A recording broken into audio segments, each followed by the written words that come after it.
సాహితీ ప్రియులకు కొల్లు రంగారావు నమస్కారం.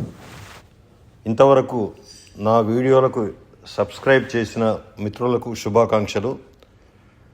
మరికొందరు సబ్స్క్రైబ్ చేస్తారని ఆశిస్తున్నాను.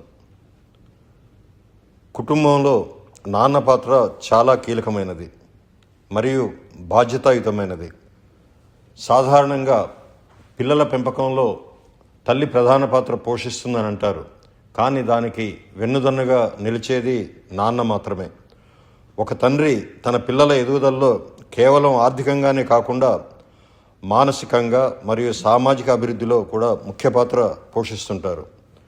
కుటుంబ సభ్యులకు భద్రత కల్పించడం, వారికి ఎటువంటి ఆపద రాకుండా కాపాడటం తండ్రి ప్రాథమిక బాధ్యత.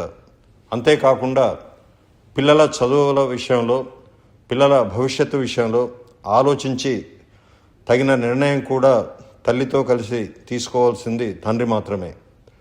పిల్లల చదువు, ఆహారం మరియు వారుండే ఇల్లు, ఇతర అవసరాల కోసం కష్టపడి సంపాదించేది నాన్నే. కుటుంబాన్ని ఆర్థిక స్థిరత్వాన్ని కల్పించడంలో తండ్రి ప్రధాన పాత్ర పోషిస్తుంటాడు.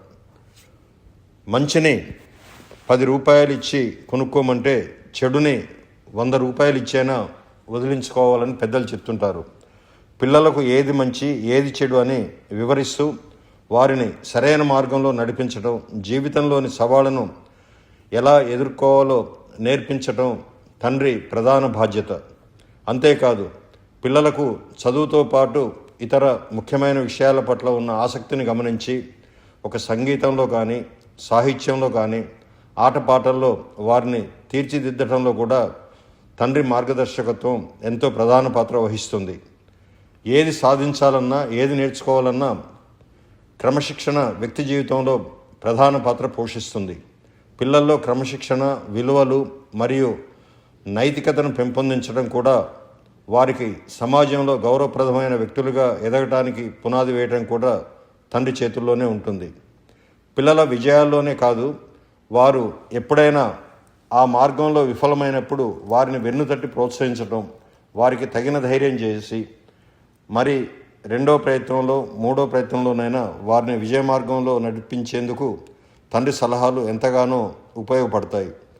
పిల్లలు తమ తండ్రిని చూసి చాలా విషయాలు నేర్చుకుంటారు. కాబట్టి తండ్రి తన ప్రవర్తన ద్వారా, తన పద్ధతుల ద్వారా పిల్లలకు ఒక మంచి ఉదాహరణగా నిలవాలి. అంతేకాదు తన మాటలో తోటివారితో మర్యాదగా నడుచుకోవడంలో కూడా అతని నడవడిక పిల్లలపై ఎంతో ప్రభావాన్ని చూపిస్తుంది. కానీ